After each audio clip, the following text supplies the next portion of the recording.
I finally figured out how to take my recordings and put them into my computer. It's crazy, but I got it now. A little small. There we go. Okay, so becoming a law enforcement officer, I think I put in maybe 1 or 2 clips of how to prepare, what to expect, things of that nature. If you're not interested in law enforcement, that's fine. The bases of how to get a job are going to be covered, and they apply to any profession. The do's and don'ts, things like that. Okay. So if you have questions, please ask. I know some of you are going through a phase now, right? The hiring process. A couple of you. That's exciting. I think back when I was starting. It's a long time ago. Long time ago. It took me 2 tries to actually do it. 1980, might have been 79, 79, 80. I actually thought about it. I went down to the prison and filled out the paperwork, took the tests, everything was fine. And I got called up. You do it in phases. Back then we did it all in one day. So anyone going through it now, you know, it takes about a year. We did it all in one day. So I finished everything downstairs and I got called up for my oral panel. And I thought about it, and as I was approaching the gate, I looked at it, and I thought, no, this isn't for me. I turned around and left. Nope, ain't gonna do it. Not gonna do it. I was single, life was fun. A couple years later, I got married, and life changed drastically. Her nickname, my ex-wife, is called, she's the Vortex of Evil. Vortex of Evil. But I got 3 kids. My first baby, she was a preemie. Okay, 26 weeks into the pregnancy, she was born. She was in an incubator, didn't know if she was going to make it or not. So she spent about 2.5 months in ICU, and the bills were racking up, and I did not have medical insurance. So I thought, I have to do something. I got to find me a job with some insurance benefits. And I remembered where I had applied before at the prison. They had a pretty good benefits package. And I thought, I'm going to go back. Now I have an incentive. I have to get this job. It's no longer I wanted to get the job. It turned into I have to get this job. So I went back, reapplied, passed all the first stages of the hiring process, went into my hiring panel, my oral interview. They asked me 5 questions. I was solid on 2 of them. The other 3, I totally blew up. I didn't know what I was doing. I kept digging a hole, just kept digging a hole. But they hired me.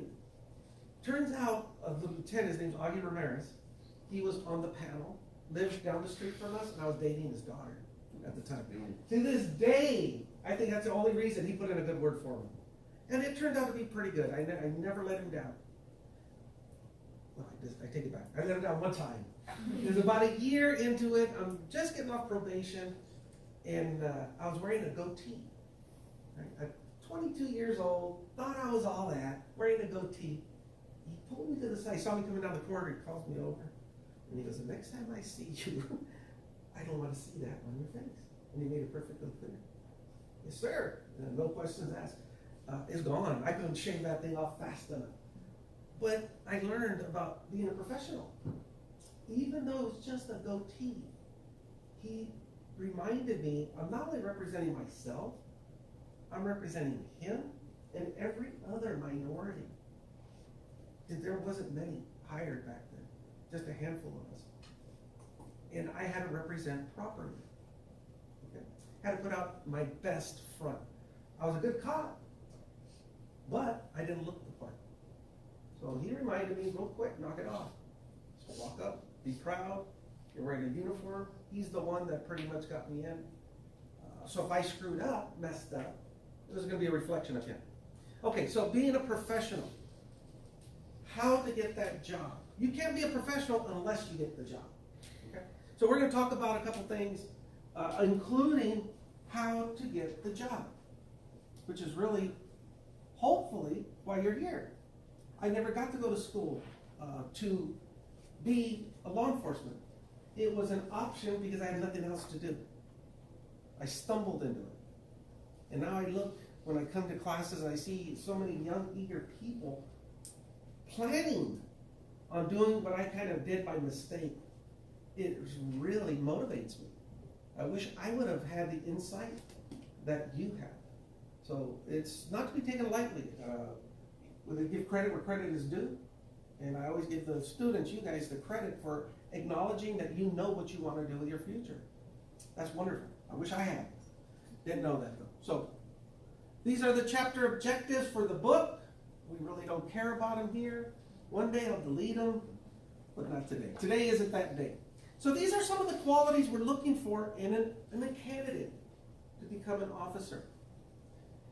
Able to work under pressure, accept direction, problem solve, communicate. Able to work under pressure. Jobs, for the most part, have stress involved to some degree. There's some jobs there's no way I could ever do. One, answering phones. Like the receptionist, my daughter does that for a medical office. Hi, can I help you or whatever? How can I direct your call? I'd be cussing people out. They get mean at her. They call her names and stuff. And she's got to be polite and say, I'm sorry, but I'm going to have to terminate this call. She tells me these things. So I'd reach through that phone line. So that's not a job for me. Fast food. Okay, these people that work behind the counter. And people are rude. So you don't understand the pressure and the stress these kids are going through. I had a kid who worked at some fast food outlet, and he was telling me that he doesn't think he's prepared, that he can't handle the stress. But he would tell me things that he had to do with at the job. What he was doing is not giving himself enough credit. Okay? Just because he was working in fast food, it might have been McDonald's. It doesn't matter where you work. It shows that you can keep a job and you can work under certain conditions. I've sat on a lot of hiring panels, and when I hear these things, I hear kids telling me, well, I only did this and I only did that. No, don't say I only. I did this. Say it with some pride. I was able to accomplish this, because they are accomplishments. Communication. If you cannot communicate, you're not going to be successful pretty much in any industry. Maybe a truck driver because you're by yourself. Other than that, you must communicate effectively. Should have self-respect. Ego control. I've seen that a problem for a few cops. Initiative and integrity, leadership skills, and the ability to command respect. Command respect. Not demand, but command. Two ways we get respect. One is you earn it. And the other is you can demand it, just based on your rank or your station in life. Remember, if you're that person that's demanding respect because of your position in life, the minute you turn your back, they're going to undermine you. They're not going to work for you. I'd much rather earn respect. These people will die for you if you've earned their respect. Ego control. You're not the best thing since sliced bread. Get over yourself. You really aren't.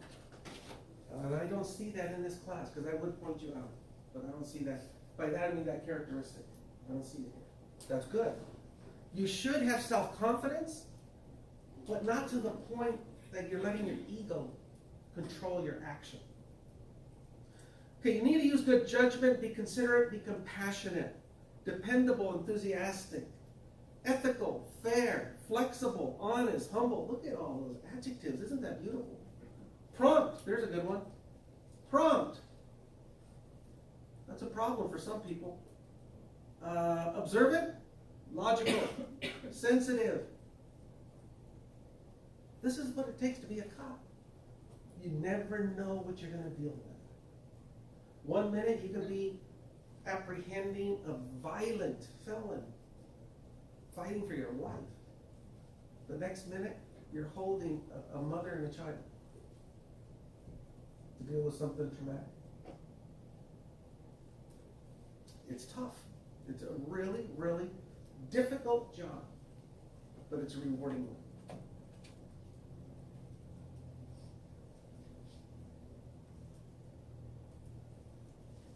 Who's this guy? This might be LA, I'm not sure. But what should you know before you become a peace officer?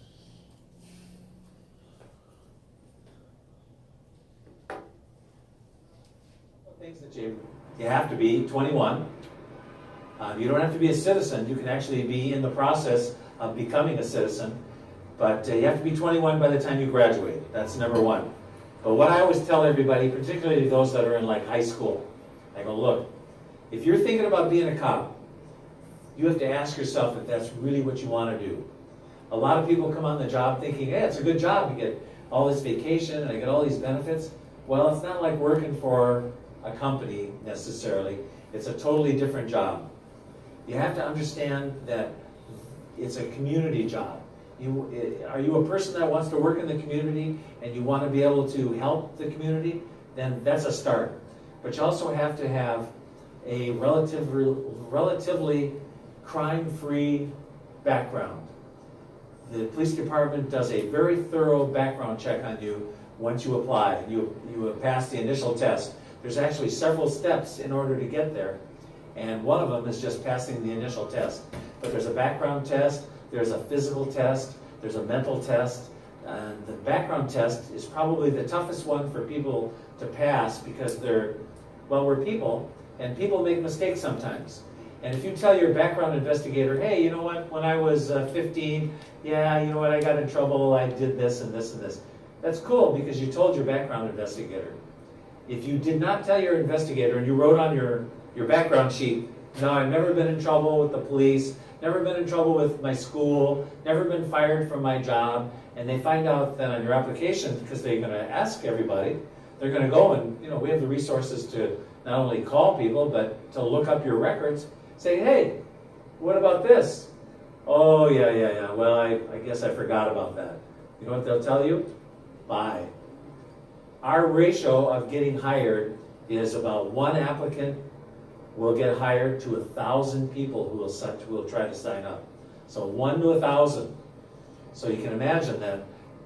And it's very tough to get not only hired, but to get through that whole process. And then you go into the academy, which is 7 months of schooling, and you're paid right from the first day. You're on salaries. So that's a good thing.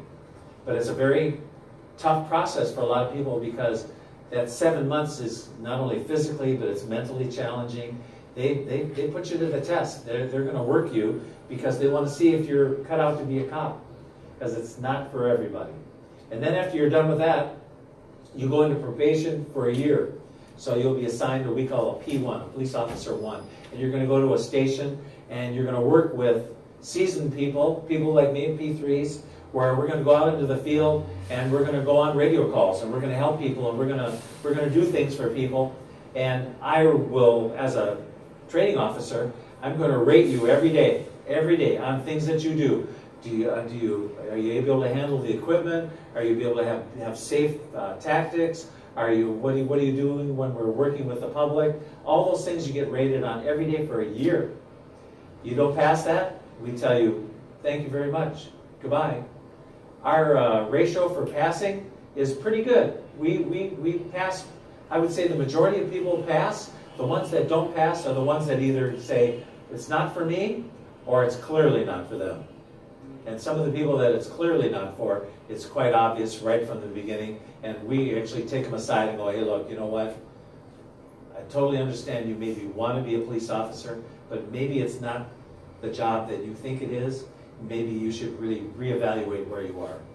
And then after that, you get assigned as a P2, and we have over 350 jobs here in the LAPD that you can do, and they range from being patrol officer, obviously, to investigative, to you name it, we do it. And we're like a large organization that not only is a police department, but we provide a service to the city. We do quite a bit.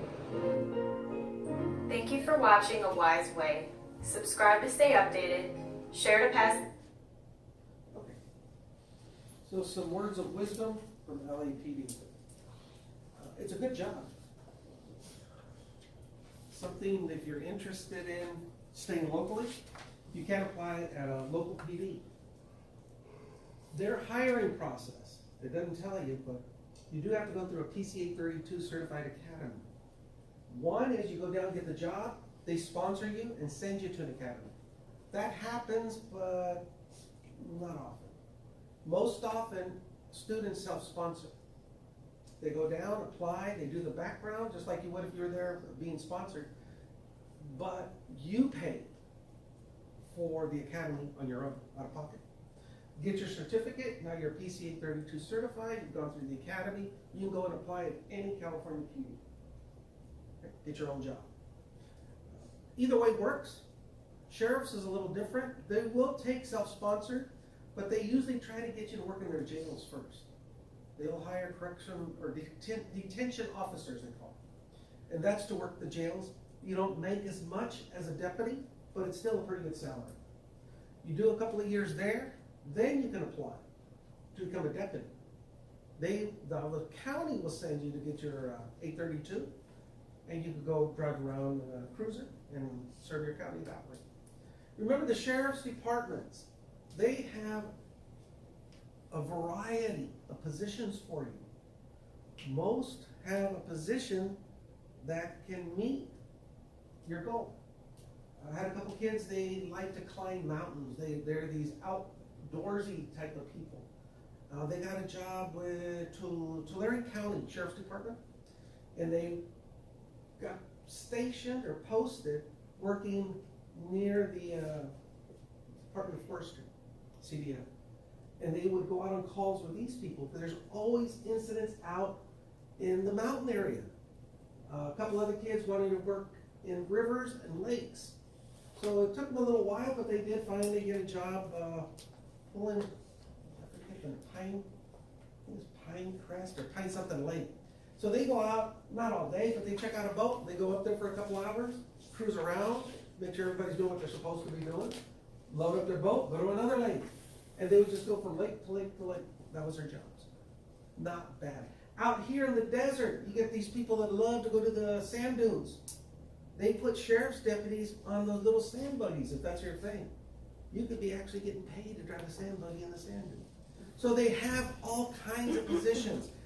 Keep your options broad, and the right job will make itself available to you. All right, diversity. Every agency is pushing for a diverse workforce. Every one of them. So what is an equally balanced workforce? What are we looking for? We want women, number one. Gotta have women in the agency. Push it. So if you're a female and you apply for a job, let's say right here, Jackie and Chris go in and apply for a job. They're both qualified candidates. That's what we're looking for. Most likely, she'll get the job before Chris. Base, she's a female. That's it. Now, minority, if you're black, Hispanic, Oriental, Asian. Ooh, there's a big need for them right now. Asian female officer, you can write your own ticket. And if you're gay on top of it, that's another door that opened up. Not to disparage whatever sexuality, I don't care. I couldn't care less. But when they do these audits, they do check for numbers. How many gay officers do you have on your department? How the hell am I supposed to know that? You're not allowed to ask, are you gay? Or do you like guys? Do you like her? You're not supposed to ask, but yet they audit you for that.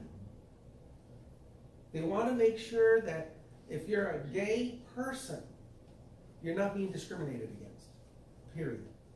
It does happen, obviously we know it does. But as an agency, they discourage that. They want to hire equally, give everyone an opportunity. But if you're a white guy, Chris, you're screwed. That's just the way it is. They're going to hire females, gays, minorities, and disabled. As long as we don't have a bona fide disqualification, we're going to go for those disabled people as well, to maintain a balanced workforce. Okay? Keep that in mind as we move forward. It fosters relations, increases police effectiveness. If I send Marcos, a young, there's Mexican, Hispanic, this young Hispanic officer, into Chris's wealthy white neighborhood. Bunch of snobs, Chris. You're a bunch of snobs. Okay, and I don't believe this crap I'm dishing out, okay, guys? But I have to give you the picture. Snob, young Hispanic. It's not going to be easy for him to be effective. Okay. We pair him up with, in a white female or male, that kind of helps open doors. Asian community, send in a female with another female as partners in an Asian community. They ain't gonna get a darn thing done because of their culture. It's a culture thing. You have to be aware. I know I'm getting a little away from this, but the cultures can be different and they will be difficult. You just have to acknowledge it. Don't have to like it, just know it's there. Gotta know how to deal with it. So what is diversity? That's the best definition I can find. And it's not really a definition, it's more of an explanation of what, I don't know if this is police one. No, Discover Policing. That's where this article came from. I was cruising around looking for articles or a video I could show you that would explain diversity. And it's subjective, okay? It depends on the source of information, what you're going to get. I could not find any neutral, objective information. It's all tainted one way or the other. So I got this. Now more than ever, agencies are looking to fill their ranks with a diverse workforce. Reflects the population they serve. You want to mirror your population. Doesn't always happen. Look at any city. Okay, let's take a city, a fictitious city. There's 10,000 people live in this city. Okay, simple number, 10,000. Out of the 10,000, how many do you think are going to be female? Average? About half, right? About half. That's a good guess. So 50% in this fictitious city. Look at the police force.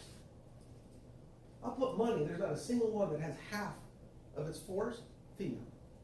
And we can just stop right there. It isn't happening. So we're not meeting our first objective, and that's to have a workforce that reflects the population. So we try, okay? We gotta accept we're not gonna always get there, but we gotta try. According to the Bureau of Justice Statistics, racial, ethnic minorities in state and local agencies make up 27% of full-time sworn personnel in 2013. A slight increase from 25 about 6-7 years before. 15% in 1987. Okay, so if we just look at 2013 and 87, it went from 15 to 27, almost doubled. Would you agree? It almost doubled. The number of percentage full-time female officers also increased from 1987. About 58,000 females were employed as local police officers in 2013 compared to 27,000 in 87. Increase estimated 5% to 12. The numbers increasing. Okay, it's just telling you. From 87 to, what is 17? 13. It's almost double. So they're going in the right direction, these law enforcement agencies. We're moving in the right direction. We need a balanced workforce. So what do you think law enforcement would look like if they achieved gender balance? How might strategies and intelligence improve? Think about it. We have this fictitious city. 50% of the people that live there are female. At best, our police force represents 1/4. So we fall short about 25%. How can we improve? What strategies can we use to balance that workforce? Think about it. How can we get more females interested and have them apply for law enforcement? Let's start with you. You're an anomaly.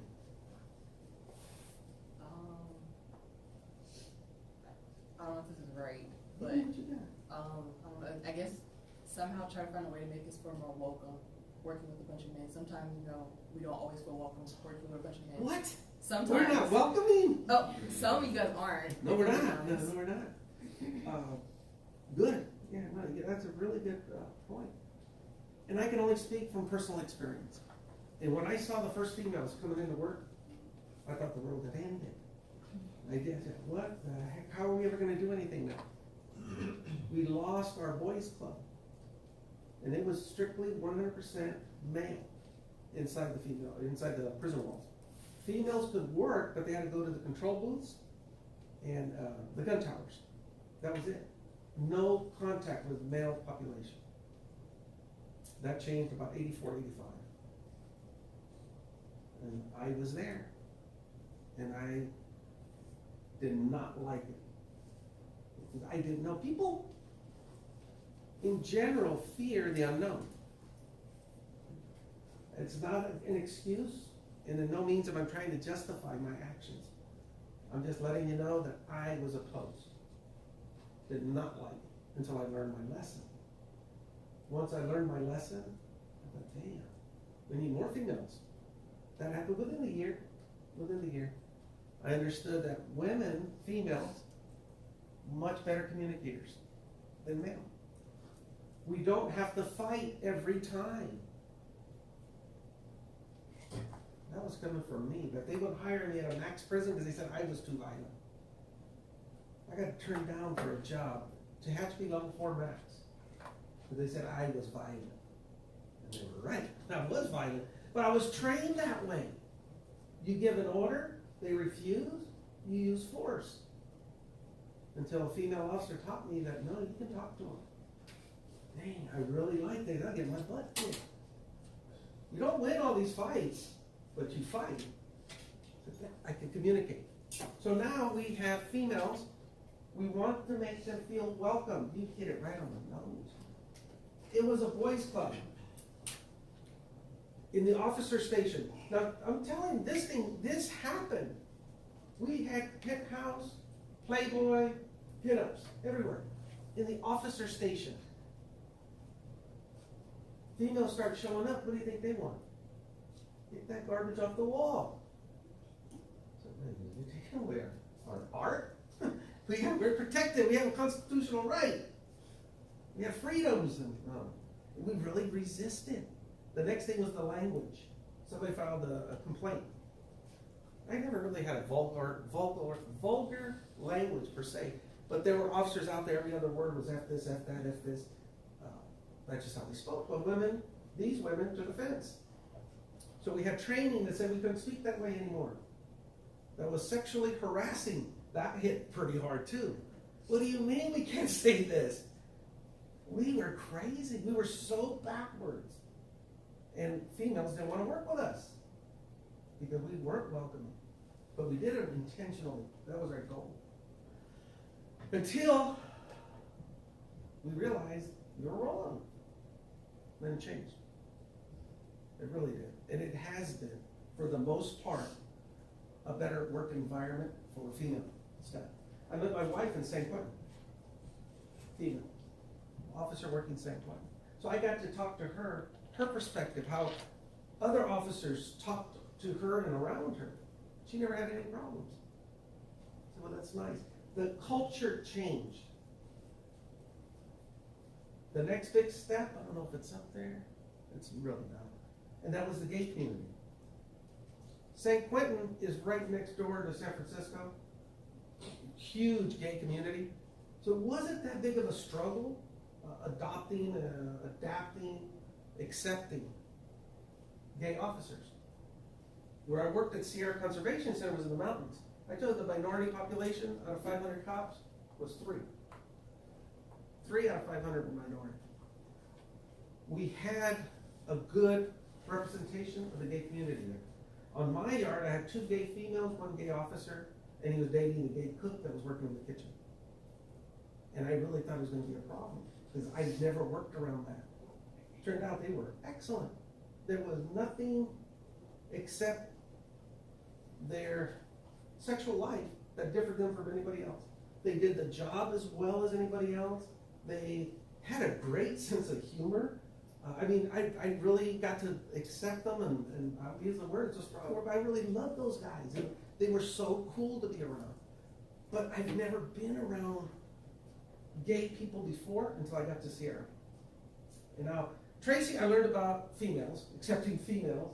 I get up there to the Sierra Conservation Center. Now I've learned how to deal and learn about the gay community up there. And they were great. I had one cop used to go to San Francisco for that big parade they have for the gays.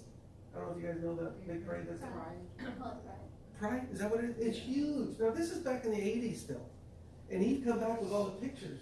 And he wasn't gay. He just liked to go to participate and have a good time. And so it was a blast. It really was. Then I get to San Quentin. Now I'm in San Quentin, I'm fully rounded. I said, yeah, I could work with women, I could work with gays, I could work with anybody. And it really helped make me a better officer all the way around. Okay? You cannot hide. This is what people are afraid of, politically correctness. Well, I can't call you black, I can't call you white, I can't call you Hispanic because I'm going to offend you. That's never my intent. If you're gay, if you're straight, I couldn't care less. But until you talk about these things, me personally, I didn't know what to do. I didn't know how to act. I didn't know how to react until these people accepted me. And it was great. It was really great. Now, how do you bring that to the workforce? To make women, make gays, make disabled welcome in the community. You hit it on the head. That was the problem. How do we change the culture? That's the question. I'm going to go to Jasmine, right? I'm going to go to you because you're quiet, Mr. Rams. The Rams are okay, by the way. You're okay by me. Okay. So how are we going to change the culture?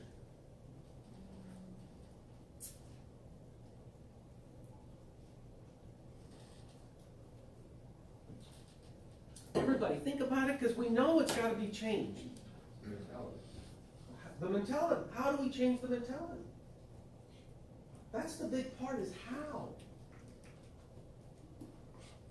Well, one is through education, but also too, you know, in those type of agencies or institutions, you know, a lot of those guys that are at the higher levels, those are the ones you have to get out. Say, for instance, like a Daryl Gates. Yeah. He wouldn't be able to exist as police chief of the Los Angeles Police Department with the mentality that he came up with when he came through the ranks. That's a good point. Priscilla, you had your hand? I was just gonna say by having different perspectives, because as you mentioned, a woman might be more compassionate and Yes. have a different approach than men. Different approach. Okay. Most, if not all, directive, instructions come from the top down. That's just the way it is. A bunch of bosses sitting in an office, how are we going to change this to fix this problem? They have no idea what the problem is because they've never experienced the problem. That's how they manage, top down. What we did, and this was 1988, our warden, his name was Prunty, Ken Prunty. He said, we're going to manage from the bottom up. I was a sergeant then. We got a couple of teachers and a medical person. There was 5 of us. Created the state's first cultural diversity lesson plan for the state. So kind of hit the training. But instead of a bunch of bosses sitting in an office trying to come up with some strategy to address the problem, that's not going to work. He had the foresight to say, you know what, let's go to the bottom. Let's get the people down here in the trenches that know what the problem is because they've experienced it. Put them in a room and come up with some training that we can use throughout the state. 1988, and it worked. They're still using the same lesson plans that we wrote in Galt and at all the institutions. We broke it up into 4 sections. Stereotyping was mine. That's one of the things, stereotype. And it was an 8-hour presentation. My part was only 2 hours, and it dealt with stereotyping. You got to acknowledge the stereotype. Acknowledge. Don't shy away. You're breaking barriers. Don't be afraid because of the repercussions. It's got to be a free zone so people can speak their mind and air out. I had one, she was an officer, young officer, came from the southeast, so like Alabama, somewhere, Georgia, down in that area. And she had a question, she raised her hand. And she was serious. And she said, I have always wanted to ask this question, but I was afraid. I thought, oh, here we go. And I go ahead, it's free zone. And she goes, do Mexicans really eat beans? She didn't know. I said, well, anybody? We have any Mexicans in the room want to address it? Of course, it's funny. And we took it, being Hispanic, we took it, and the intent was delivered. it wasn't malicious. Okay, she wasn't being rude or crude. She really wanted to know. And so somebody fielded the question that was a Mexican said, yeah, every day. And then we talked about the beans and how good they are. And then somebody said about why Mexicans can't barbecue because the beans fall through the grill. Okay, so it turned in, we use a little humor. Okay, but normally try to say something like that in a regular setting without somebody taking offense. That's the problem. We're too darn thin-skinned. Yep. Don't be thin-skinned, and you'll do fine. Questions about this before we move on? Yeah, one more thing too, Yeah. the fact that people need to realize too that, you know, you're gonna come across, I don't care what agency you work for, whatever the case may be, because of people's culture and their upbringing, their beliefs, you're gonna have individuals who don't wanna work with females. You're gonna have Absolutely. individuals who don't wanna work with gay people or black people or Yep. Hispanic people. That's just the nature of the beast. And even in law enforcement, it's the same thing. If you're doing corrections, if they're out on the street, that's just how the world works. So, They're everywhere too. yeah. Yeah, you're absolutely good comment, thank you. Doesn't matter how much training you give some people. Okay, they're just gonna be reluctant, they're not going to accept somebody that's different from them. They're entitled to their beliefs. Okay, they're entitled to their beliefs. They're entitled to act however they want to act, as long as they're not on the clock. Because then once you're on the clock, now you're on my time. And you're gonna behave the way I instruct you to behave. And if you can't do that, you will be looking for another job. And we've had to fire a couple of people because they would bring their beliefs into the workforce. So I sat down and talked to them, and I'm not telling you how to behave at home on the street, but the minute you walk through that gate, you're on my time, and you're gonna think and act and perform the way I instruct you to. They couldn't do it. So they got fired. Got fired. All right, multiple hurdles. This is the selection process. How to get from point A to point B to point C, eventually ending up in a job. There's an application. You have to fill out an application. Most things nowadays are done online. You don't have to go stand in a line. But you must be familiar with the application itself. You should always have a resume ready to go. So if I were to give you access to your PCs or home computers and ask you, you got 2 minutes to print me up a resume, that's about all the time it should take you. Now say it's for the position of a patrolman. You should have one ready to go. Erase, type in patrolman, here you go. If you don't, you need to start working on it. You should always have a resume. Written or video exam, there's going to be a written, you can count on it. Chris, did you take a written even? Have you done anything? No. Giovanni, you did, right? You did a written.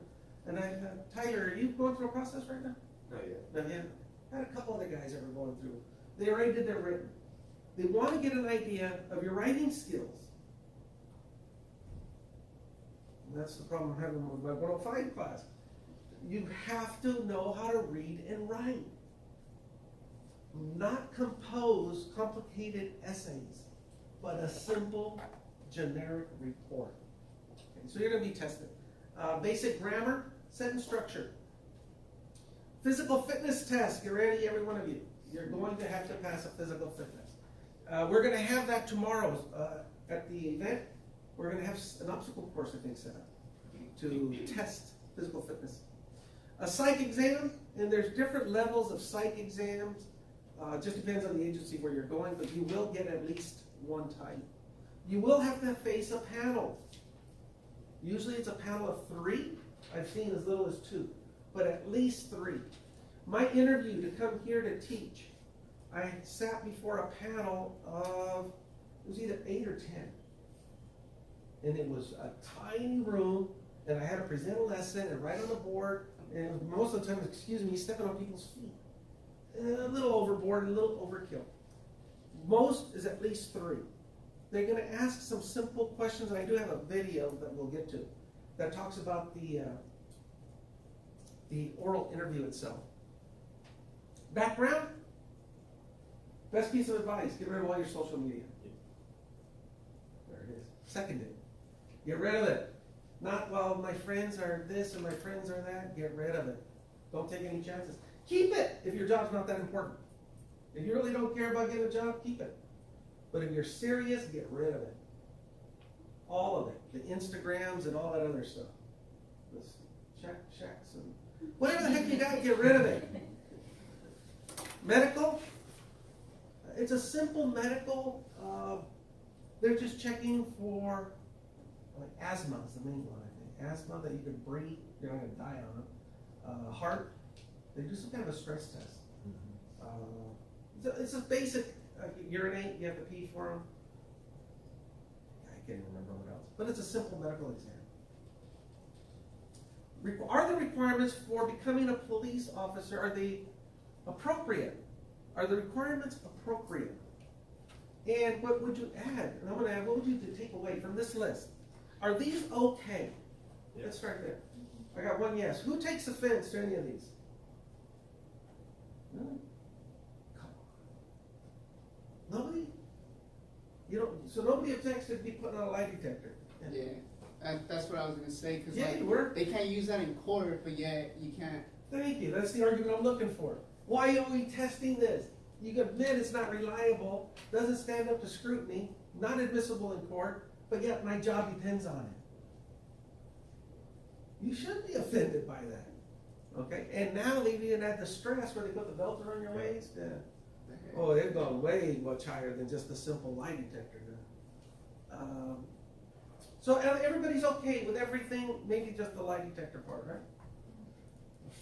What would we add? What would you add to that? A degree. Was your paper on the police officer? Did you guys do the interviews? Yeah.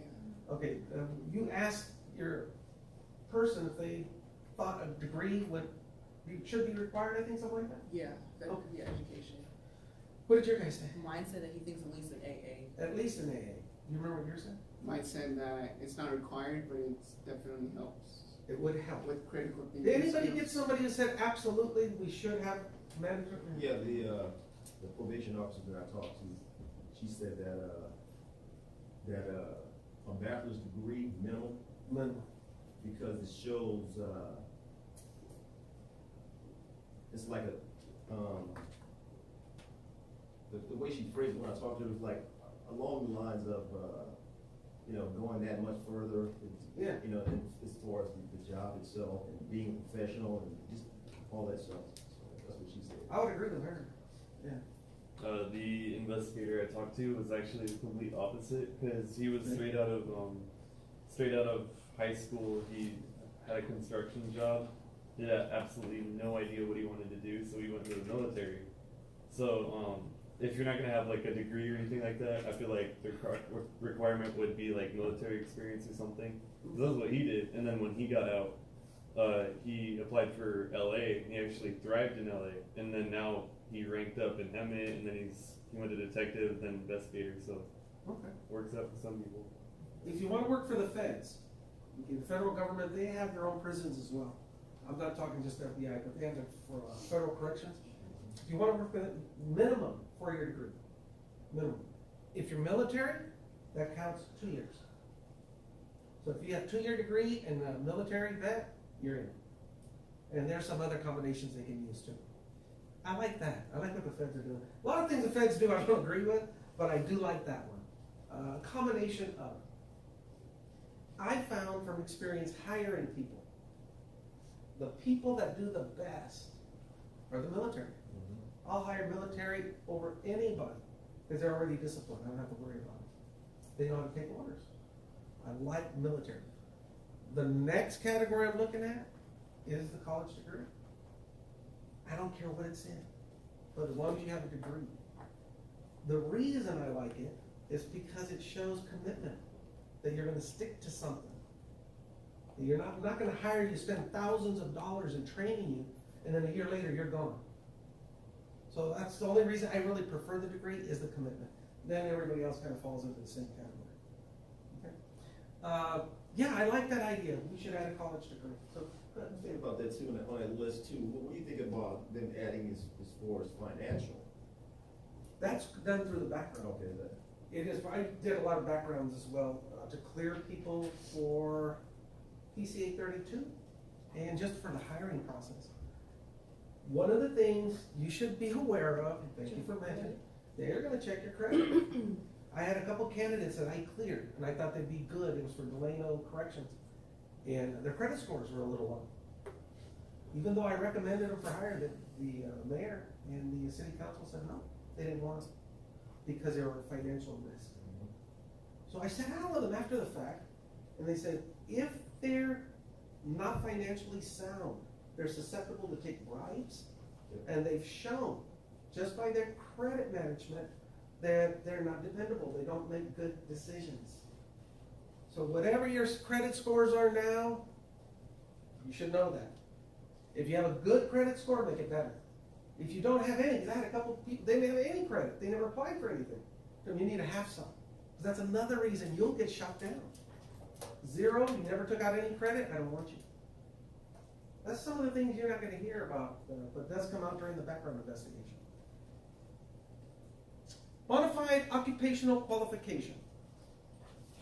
All requirements must be clearly stated. Okay, what it is, I have a position, it's in the main exit. This officer's sole job is to strip out inmates as they're coming back into the prison. And it's a true job, it's a real thing. The inmates come in one at a time, they get undressed, they do the fingers, the cough, the whole bit. Okay? How am I gonna put a female there? Male institution. You don't. Okay, you don't. And that's one of the qualified exemptions. It falls on, because the job, okay, the job itself, a female cannot occupy it. There may be jobs where other requirements, a male officer could not do the job. It must be a female. These positions have to be justified. Okay, and they go through a lot of scrutiny and review. Equal Employment Opportunity Act, that was really big in the 70s, affirmative action. We had to know all this stuff during my oral interview. Tell me, affirmative action, what does it mean, and how would you implement it in a work setting? I can't remember what it is, but I know it's to reverse past discrimination acts. It looked good enough to get me a job. But what is it? I don't like it. I was at Sierra, and they wanted to give me things because of this color of my skin. That pissed me off. It really did. Coming out of high school, graduated out of high school, I had so many scholarships. I was really smart in school. Scholarships. I could pick where I wanted to go, including Annapolis. And I didn't take any of them because there was some insinuation that I was being hired because of my minority status. I said, nope, I never liked it. Put me in a room, that's what I said, put me in a room with anybody. I don't care who you are, what color your skin is, I will beat you. Very competitive. Very competitive. But to give me something just because I'm different, didn't work good for me. That's me. If it works for you, then great, but it didn't work for me. It is a sense to reverse past discriminatory practices. I understand the motivation. I just don't agree with it. Okay? Americans with Disability Acts, ADA, government has to take precautions to make sure their physical plants, their schools, their institutions are all accessible equally, regardless of your physical ability. So wheelchair access, hearing impaired, sight impaired. I had a couple of inmates who were hard of hearing in prison.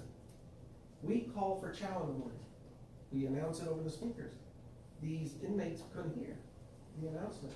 We had to buy them, okay, laugh, they're called vibrators. But we put them in their pillows.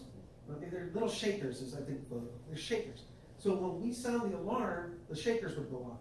And the inmate that was hearing impaired knew it was time to get up, go to work, go to school, have breakfast. Physical wheelchairs. We had quite a few inmates in wheelchairs. So we had to modify cells to accommodate them. We had to lower water fountains. I mean, to the tune of millions of dollars to be compliant with ADA. So there's a lot of different things when it comes to what you see here, these acronyms. BFOQ, you won't see that on the quiz, by the way. Modified, qualified exception, occupational, okay, EEO, affirmative action, and ADA. You need to know what those are. Probationary period depends on where you go. It could be 6 months, 9 months, to a year. Corrections, I can speak of because I know that. You go to the academy, you start your probationary period. You come back to the institution, your period is for an entire 9 months. During those 9 months, you're also doing what's called apprenticeship, and that's a 2-year apprenticeship. During that entire time, they run concurrent, by the way. So it's not, you do 9 months, then 2 years. It's 2 years total. The first 9 months, every 3 months you're being reviewed. I think that one officer talked about that. You fail during any of those stages, you don't have a job. The 2-year apprentice, you have to complete X amount of training. If you do not complete your apprenticeship program, it is grounds for dismissal. Most agencies have a program similar to that. So just be aware. Training and civil liability. Training is what your hiring authority is responsible for. I train you how to perform some act. You perform the act as trained and cause damage, you're covered. It's the agency's fault for training you that way. They will pay. If I train you to do an act a certain way, but you rather do it your own way, you go outside the scope of your training, you inherit the liability.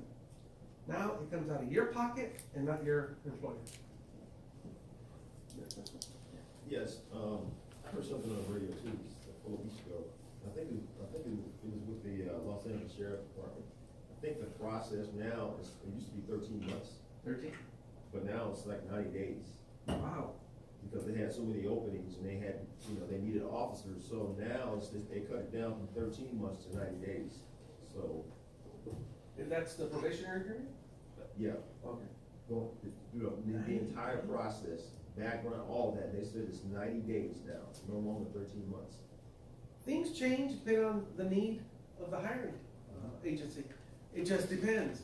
It used to be you get scored on this oral and written, and you had to have a score of at least, say, 80% to be considered for your employment. Well, because we weren't getting enough applicants coming in at 80, they lowered the bar. Said, well, let's look at 75 and above. So it just depends. But when they don't need officers, they can raise that too. So, well, go to 85 now, just to get the better candidates. So find out what your prospective employer is doing and prepare for that. Civil liabilities for injuries. Firefighters, there's an assumption of risk. Your job is to go inside a burning building. Of course you're going to get hurt. Law enforcement, your job to apprehend violent people. You're going to get hurt at some point. It's inherent risk. It's not a, well, I didn't know. I'm working at a prison, I get stabbed. I didn't know inmates stab people. Of course I did. Okay, of course I did. So it's an inherent risk. You know what you're taking on. So don't hold your employer responsible if you get injured. That's all they're saying. Retention is a big component. Okay, we want to recruit. So how do we recruit? How do we get the best possible candidate? Then we want to hire. We want to hire these people.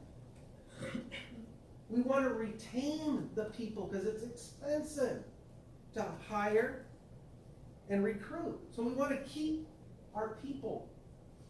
And the last thing we want to do is promote them.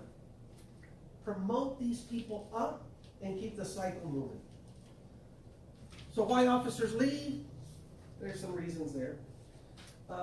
We try to eliminate sexual harassment. I tell you from working inside, it's nowhere near what it used to be. I'll never go out and say it's perfect because it's not. There's always room for improvement. People do stress out. They burn out. Suicide risks are real. You need to know that. Training feedback. We train, we discipline when people do not perform. What agencies fail to do is reinforce positive behavior. That was my last job. I was working for the warden, trying to get some kind of a system to recognize positive accomplishments. Never got it. We're really negatively oriented. Do 100 things right, and it's great, and you'll never hear from us. Screw up one time, it's the end of the world. Be aware. We got to deal with unions. I'm not going to tell you I'm an advocate for unions. I fought against them for so long, but they do serve a purpose. And I'll leave it at that. The rest of it you can get from there. Officers do moonlight. That means working another job. Do something different. We used to work security. My best friend still works for Candlestick. Moves money for them during events. He was there for the Super Bowl, I think. They had the Super Bowl at Levi Stadium a couple years back, maybe. He was there. So any of those events over at Levi or Pac-Bell, I don't even know what's Pac-Bell, where the Giants used to play. Accreditation, you can find this in your PowerPoint. Trying to get through this. Professionalism. 3 key elements you need to know. Specialized knowledge. Autonomy. That means working alone. A service ideal. You're working for your community. It's not for yourself. So you have to have that specialized knowledge, which you get. Work by yourself, independently. And have that sense of community. I think that's it. Yeah, I'm not going to show you this, but it's there for you. Okay, questions, anything, guys, before we go? Have a great day, great weekend. See you Monday. Right, Monday?